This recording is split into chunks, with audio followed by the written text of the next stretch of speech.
Hey, what's up everyone? Thanks for checking out my channel, Dance Music Tutorials.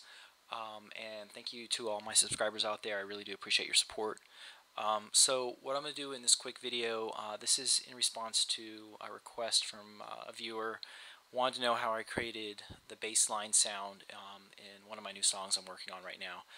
So I'm going to do a real quick video of how I actually created the bass line sound.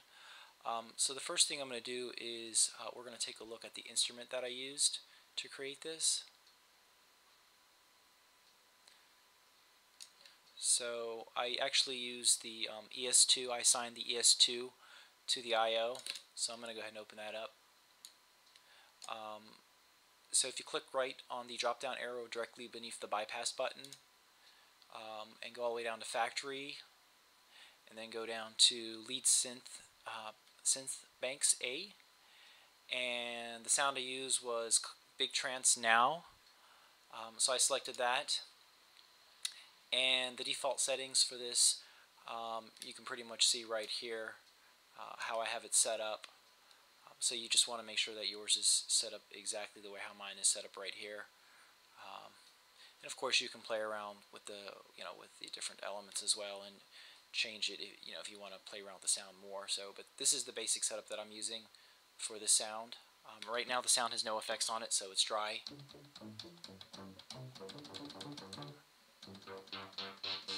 But you can change the way how the sound sounds with your modulation on your keyboard, as I'm doing right now. Okay, so that's the instrument I'm using. These are the setups, and I'm just going to hold it here for a few more seconds so you can see, get your setup the exact same way how I have mine. Okay, so what I'm going to do next is I'm going to talk about some of the effects I'm using on the sound, so on the bassline sound. So the first one I'm using is stereo delay. It's called double pan delays, and you just want to make sure yours is set up exactly how I have mine here. So the mix is 49 on the left and 57 on the right. Basically try to just mimic what I have here and you will get the exact same sound.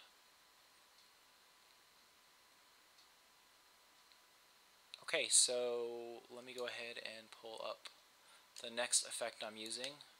The next effect I'm using is the exciter, and it's the artificial overload exciter. Right here, artificial overload.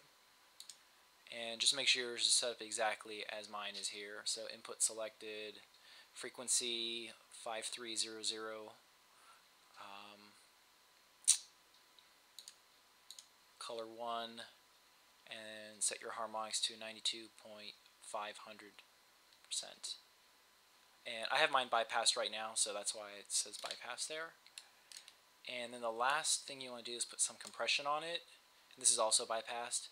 So just select the drop down below the bypass button, select instrument compressor, and believe it or not, I used a brass type 2 compression on this sound. So and just make sure your setting is exactly as mine. The threshold minus 15.5, attack is at 10,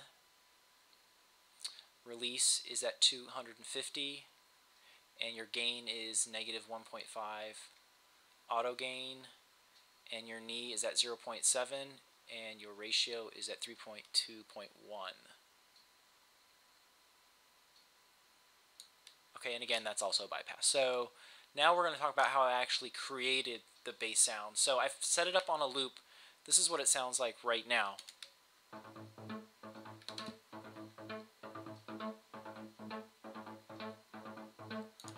Okay, so when I open this up, you can see here what the exact layout of the bass line was. So it was basically just two short dots, and then another one right here, which is a little bit longer, and then another one directly after it, which is the same size as the first, and then one all the way a little higher, so right here. So you go, and it goes a little higher, and then it repeats itself again, one more loop.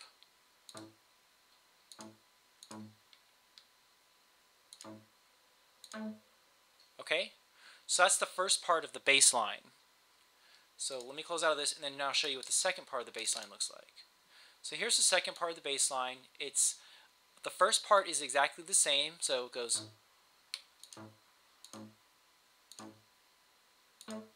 Then it goes back down for just two, so one short one and one longer one, and then it goes a little tiny bit higher on C3.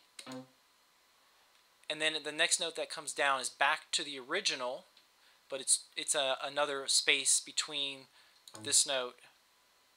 Okay, so you got two extra spaces here because this one is filling one of those spaces. And then it goes back down, and then it goes back down to this original note from the first set that we were working on. So when I glue these two together, and now I play it, this is what it sounds like.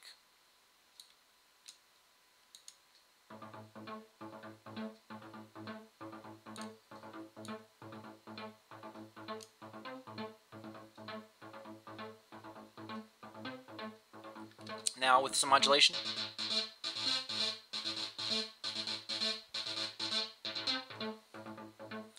Okay, but so we need to add some effects to it now. So what I'm going to do is I'm just going to remove the bypass off of my stereo delay. And again, the effect I used was the double pan delays.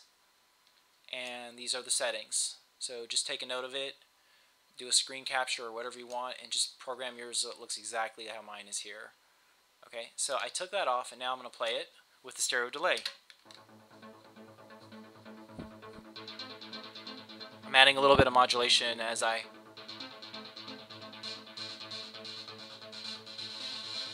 kind of makes the sound more alive, more liquidy. So the next thing I'm going to remove is the exciter, or take the bypass off the exciter. It's called artificial overload, and again I'm going to leave this up here for a few seconds so you guys can do a screen capture of it. So again, it's exciter artificial overload. Take the bypass off and now play it.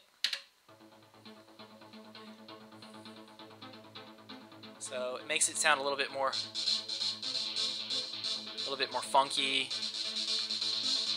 It definitely affects the higher frequencies of the sound. Okay, so and the last thing I'm gonna do is put some compression on it. And this is the module I use right here. It's the brass type 2 compression, and I have it bypassed, so I'm going to remove the bypass. Again, instrument compressors, brass type 2.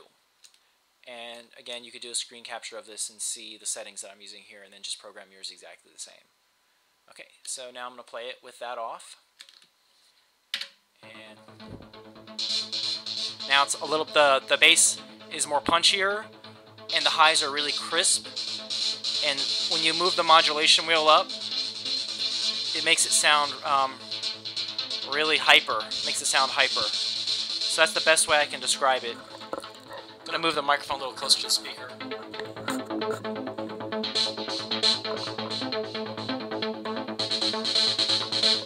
The nice thing about the stereo delay that I have on there, it actually pans the sound back and forth between the left and the right speaker, so it makes a really cool effect on your bassline sound.